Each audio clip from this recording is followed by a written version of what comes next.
यह आपस की नूरा कुश्ती कर रहे हैं। अच्छा, ये आपस की नूरा कुश्ती है। भारतीय जनता पार्टी की आपस में साजिश है। भारतीय जनता पार्टी के लोग योगी को हटाएंगे नहीं, दोनों उप मुख्यमंत्री हटाए जाएंगे। अच्छा। मौर्य केवल बड़बड़ करते हैं, इनके साथ 10 लोग नहीं हैं।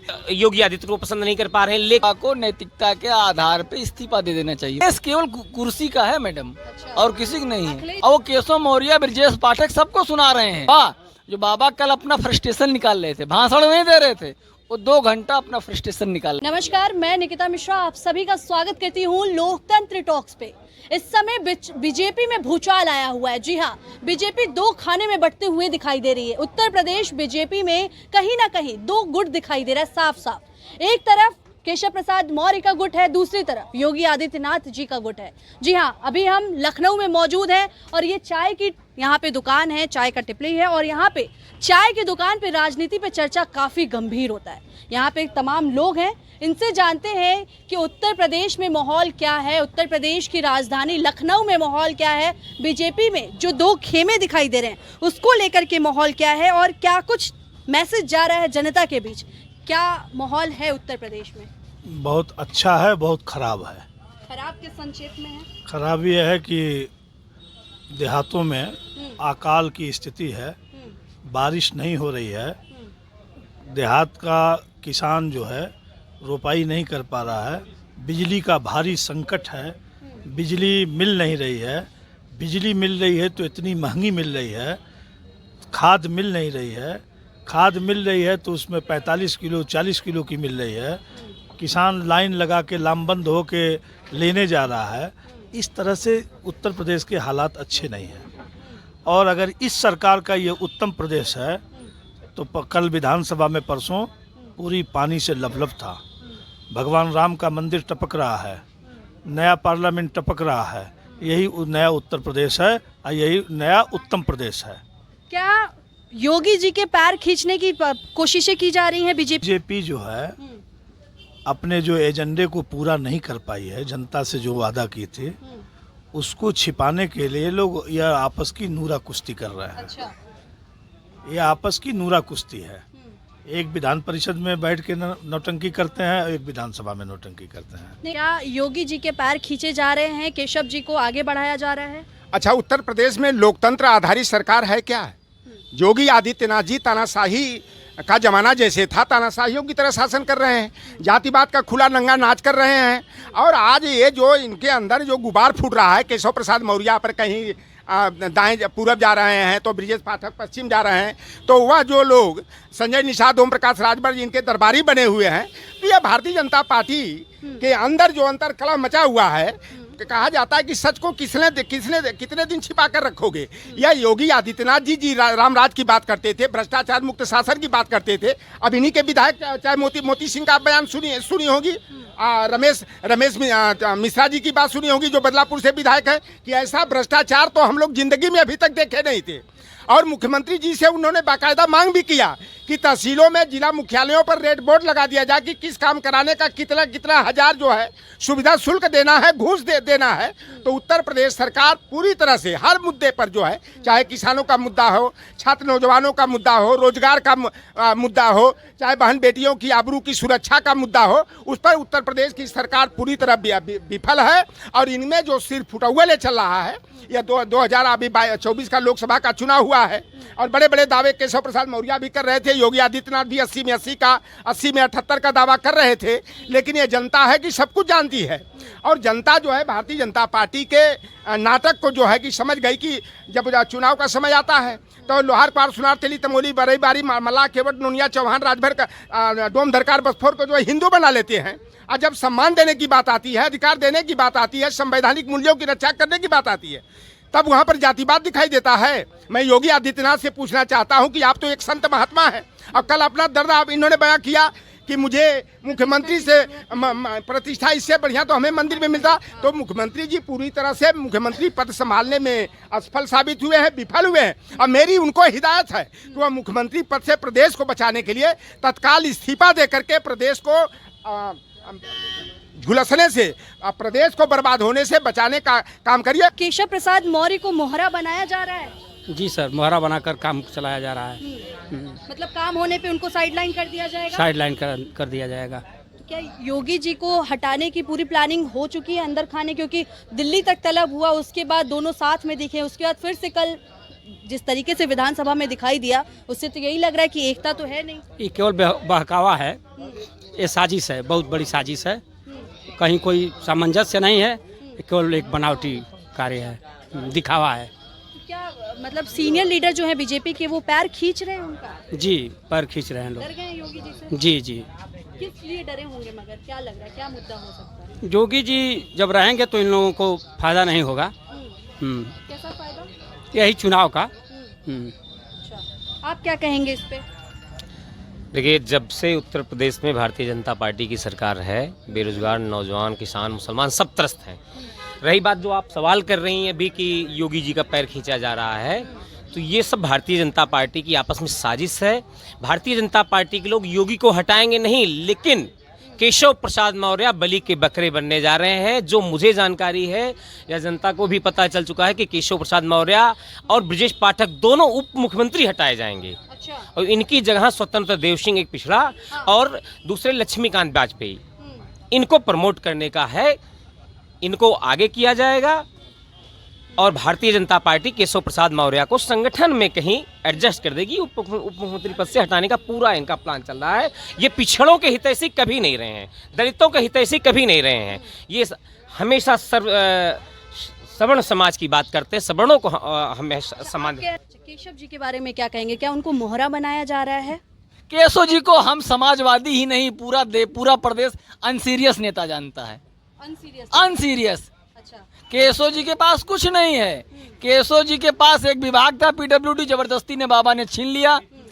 अधिकतर ये होता है कि अगर कोई सरकार बिल लाता है तो उसको विपक्ष की तरफ से रोका जाता है, लेकिन कल जो बिल आया उसको सरकार की तरफ से ही रोका जा रहा है। विधानसभा में पास हो गया, विधानमंडल में रोक दिया गया। इसीलिए मैं आपको कह रहा हूँ कि जनता का मन डाइवर्ट हो, ठीक, रोटी की बात ना हो, अच्छा। शिक्षा की बात ना हो, अपने अधिकार की बात ना हो, बिजली की बात ना हो, विद्यालय के में जो लड़के जो है, विद्यार्थी जो है, अपने वो वजीफ़ा की बात ना करें, टीचर अपने हक की बात ना करे, वकील अपने अधिकार की बात ना करे, रोजगार मांगने वाले नौजवान सड़क पे आंदोलित ना हो सकें।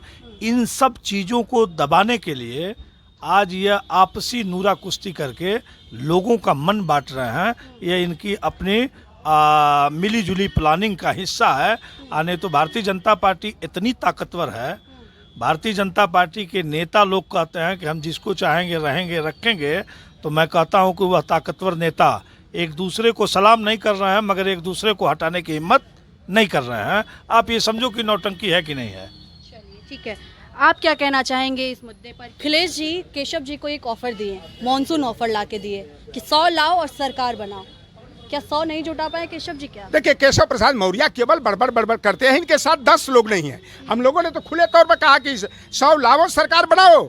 समाजवादी पार्टी के 105 विधायक हैं आज भी, और हम लोग समर्थन दे करके जो है कि मुख्यमंत्री पद पर विराजमान करा देंगे। लेकिन केशव प्रसाद मौर्य जो है ना, कि अपने को समझते हैं कि पिछड़ों का अति पिछड़ों के बहुत बड़े नेता हैं। तो भारतीय जनता पार्टी में 90 विधायक ओबीसी के हैं, 67 अनुसूचित जाति और जनजाति के हैं, 157 विधायक हैं। और जब चाहे तब, या अगर यह ओबीसी एससी वालों का जमीर जाग जाए, सामाजिक न्याय की भावना जाग जाए, तो जोगी जी को पटक करके जो है सत्ता कुर्सी से उतार सकते हैं, और जिस किसी गुरहू कतवारू को भी चाहे प्रदेश का मुख्यमंत्री बना सकते हैं। लेकिन केशव प्रसाद न तो अपने जाति के नेता हैं, न तो अति पिछड़ों के नेता हैं, न तो पिछड़ों के नेता हैं, या केवल बड़बड़ बोलने के जुबानी नेता हैं। क्या केशव जी जिस तरीके से योगी जी का पैर खींच रहे हैं, ये उनको मोहरा बनाया जा रहा है, या वो सच में प्रदेश के मुखिया बनना चाहते हैं? देखिए, ये भारतीय जनता पार्टी वाले यादव के खिलाफ गैर यादव पिछड़ी जातियों को, राजभर को, निषाद को, लोधी को, किसान को, चौहान को, तमाम जातियों को यादव के खिलाफ भड़का कर की सारी नौकरियां यादव लेके लूट ले रहे हैं। और जब से उत्तर प्रदेश में सरकार बनी है, मैं जानना चाहता हूं अति पिछड़ों को योगी आदित्यनाथ की सरकार ने कितनी नौकरियां दिया, अति दलितों को कितनी नौकरियां दिया। तो अब जनता ने जो है लोकसभा चुनाव में सारी अति पिछड़ी जातियों ने बढ़ चढ़ करके समाजवादी पार्टी के पीडीएफ फार्मूला के आधार पर वोट दिया है। इसलिए यह अति पिछड़ी जातियों को झूठा छलावा देने के लिए, झांसा लेने के लिए इस तरह भारतीय जनता पार्टी में ठीक है, प्रायोजित हम तरीके आते से हैं आपके पास, अंतरकला दिखाया जा रहा है। आते हैं आपके पास। यहाँ पे और भी लोग हैं, इनसे जानते हैं कि क्या पे आज बात हो रही है कि योगी जी जब मोदी जी निकल जाते हैं अमित शाह उनको नमस्ते तक नहीं कर रहे हैं।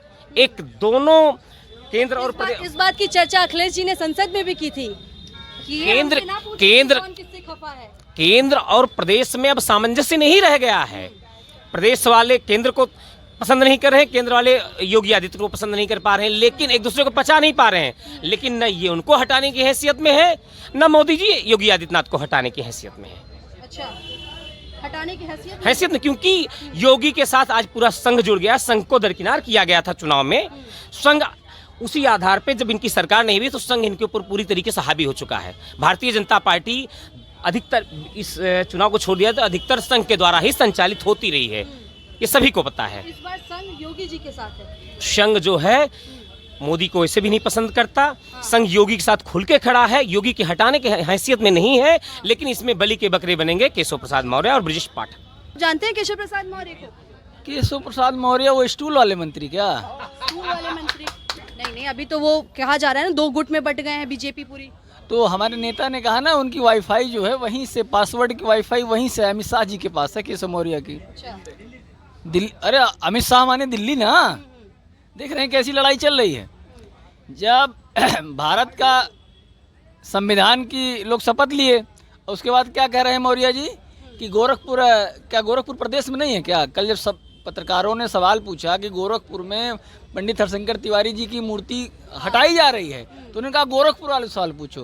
क्या मौर्य जी से पूछना, आप लोग पूछिए मौर्य जी से, गोरखपुर उत्तर प्रदेश का हिस्सा है कि नेपाल में गोरखपुर लगता है? गोरखपुर वाले से पूछा, वो उन्होंने क्यों कहा, आप इसका आकलन लगा सकते हैं? यही है कि झगड़ा चल रहा है कि कुर्सी पे बैठेगा कौन।